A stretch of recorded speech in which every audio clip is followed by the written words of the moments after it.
I did have a note here late in the game. The game was sealed. Iowa puts in Alex Padilla. I understand you're running down the clock, and I understand you want to get out of Dodge. Is it wrong to give Alex Padilla a couple of pass plays? Absolutely not.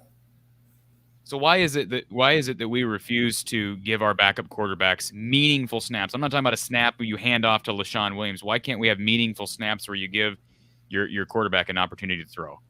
Well, at this point in the game, of course, it's 30-7. Our defense has fought hard to keep them with 7 points, and I will admit, of course, we ran a double cut late in the game with our ones, so you wouldn't expect us to run another double cut with the twos. Of course, the twos were in there, so a simple out route, if you called it, there is a chance, of course, that it would go the other way.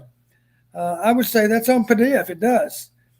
First thing you got to do if you call out routes and you've got two outside receivers, well, you don't have to throw the ball to one particular receiver. You can throw it to the left or the right receiver. That's a pre-snap read. If you're worried if this guy's playing soft alignment and this one's not, obviously you take the soft alignment. If you're really worried about that, maybe you check to a run. And then when Coach O'Keefe says, why did you check out of the pass? At least you'll be able to say, I was uncomfortable throwing the out route versus a corner that looked to me like he might jump the play. That would have been okay. But let's face it, at that point, they probably had backups in the game too. And that guy's just worried about us not running by him. So I think it's safe to say the out route would have probably been just fine. Don, it was a three-score game. I mean, we're talking a 23-point game, and we're not talking any three-score game. It would be 3 touchdowns with 2 2-point conversions in there. I just don't – I don't understand what happens when Spencer goes down. I guess that's my big question. Well, here's an even better call than a simple out route. Same situation. Padilla's in the game. Okay, fine. We ran the ball on first down. We ran the ball on second down. I think it was 3rd and short, as I recall. I believe. Is that right? Did we false start on 3rd down, I think? That sounds right, but Yeah. But here's a good 3rd down call. Don't call a simple out route. Let's go ahead and run a naked. Let's fake a run. Let's roll Padilla out of the pocket. Now he's got a run pass option. Unless the guy's wide open, run the ball for the first down. He's a good runner. That's a play that we might run with Padilla if the game's tight. Nothing wrong at all with checking to see how he might perform with plays that might actually show up on the call list for Alex Padilla.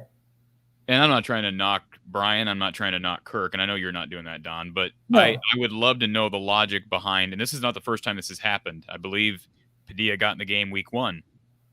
And you don't really give him much of an opportunity to show. I mean, if he's the number 2 guy, let's see what he's got. I'm not saying he's going to take over the job for Spencer if he completes a couple of passes. But if Spencer goes down with an injury, you want to be able to have a guy who's thrown a pass in an actual game.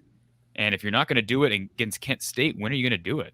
That's exactly. I think we might have touched on this last week, maybe not. But A&M beat up on Kent State in game 1. 1 week later, A&M went to Colorado. Do you remember the score? I believe it was 10-3. It was 10-7, maybe. I thought it was 10-7, but I get Anyway, one score game. A&M scored late in the game to win the game. What you might not be aware of is that starting quarterback was injured early in the game. And that second team quarterback struggled not just for a short time, he struggled for a long time. They finally won the game at the end, and he certainly was not prepared to play. They dodged a real bullet in that game because Colorado could easily beat them. Incidentally, I think Minnesota shut out Colorado today. Is that right? I believe that's right. I believe Colorado had 67 yards of total offense in that game. Go figure. It's hard to understand. Maybe Minnesota, even without Mo Ibrahim, I don't know what to think about Colorado. Again, you talked about the Texas A&M game, but maybe Minnesota is still a player without Ibrahim. It's hard for me to believe that they're the same team because he was that good a back.